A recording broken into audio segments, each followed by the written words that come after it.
আমরা যদি বাংলাদেশের মানুষ ঐক্যবদ্ধ থাকি এবং বাংলাদেশের মানুষের যত নেগেটিভ জিনিসই থাকুক না কেন, কিছু পজিটিভ জিনিস আমাদের দেশে মানুষের আছে আলহামদুলিল্লাহ। এর মধ্যে একটা জিনিস হলো, কোনো দুর্যোগ যদি জাতীয় পর্যায়ে আসে, দেয়ালে যদি পিঠ ঠেকে যায়, তখন দেখা যায় আমাদের দেশে মানুষ ঐক্যবদ্ধ হয়ে যায়, সবাই কাঁধে কাঁধ মিলিয়ে নেমে যায়। এবং আলহামদুলিল্লাহ, এটা আমাদের একটা শক্তির জায়গা। আরেকটা শক্তির জায়গা হলো এদেশের বেশিরভাগ মানুষ মুসলমান। তারা যদি হিন্দুত্ববাদ দ্বারা আক্রান্ত হয়, প্রতিটা মানুষ আল্লাহকে খুশি করবার জন্য তার জীবন দেওয়ার জন্য প্রস্তুত থাকবে ইনশাআল্লাহ। সো আমার মনে হয় না যে আমাদের এই প্রিয় স্বদেশকে কেউ তুড়ি মেরে উড়ি দিয়ে দখল করে নেবে, এই স্বপ্ন বাস্তবায়ন হবে এত সহজ না ইনশাআল্লাহ তাআলা। তবে এর জন্য আমাদেরকে ঐক্যবদ্ধ থাকতে হবে এবং সতর্ক থাকতে হবে, সচেতন থাকতে হবে। আমরা অনেকে দেখা যায় আজকাল বলি যে আমরা যুদ্ধ চাই, যুদ্ধ চাই। যুদ্ধ চাওয়া হাদিসে নিষিদ্ধ। আমরা যুদ্ধ চাইবো না। নবী সাল্লাল্লাহু আলাইহি ওয়াসাল্লামের শিক্ষা হলো আমরা আল্লাহর কাছে আমান বা নিরাপত্তা চাইবো, যুদ্ধ না।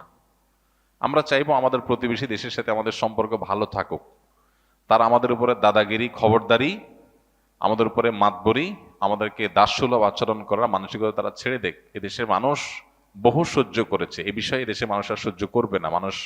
প্রত্যেকটা মানুষ ক্ষোভে ফুঁসে উঠছে, এটা তাদের বোঝা উচিত। তারা যদি এটা বুঝেন, তাহলে ভালো প্রতিবেশী হয়ে আমরা থাকতে পারি, বসবাস করতে পারি। সেটা তাদের জন্য কল্যাণের, আমাদের জন্য কল্যাণের।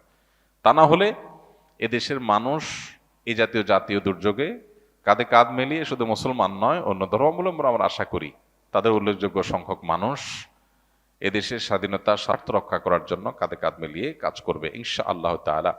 আমার মনে হয় এটা তারাও জানে, আমাদের প্রতিবেশী ভাইরাও জানেন যে বাংলাদেশের মানুষ তাদের জাতীয় দুর্যোগে তারা কিভাবে কাঁধে কাঁধ মিলিয়ে দাঁড়ায়। বহুবার আমরা এটা প্রমাণ করেছি, জাতি এটা প্রমাণ করেছে যে জাতীয় দুর্যোগে মানুষ ঐক্যবদ্ধ হয়ে যায়, সকল ভেদাভেদ মানুষ ভুলে যায়। সেটা আবারও প্রয়োজন হলে মানুষ করবে। কিন্তু কেউ যদি এক্সপেরিমেন্ট চালাইতে আসে বাংলাদেশি মানুষের উপরে, তো আমার তো মনে হয় যে তাদের নিজেদের অস্তিত্ব নিয়ে টানাটানিতে পড়বে ইনশাআল্লাহ। এই জন্য আমাদের ইমানকে বৃদ্ধি করতে হবে, আমাদের চেতনাকে জাগ্রত করতে হবে।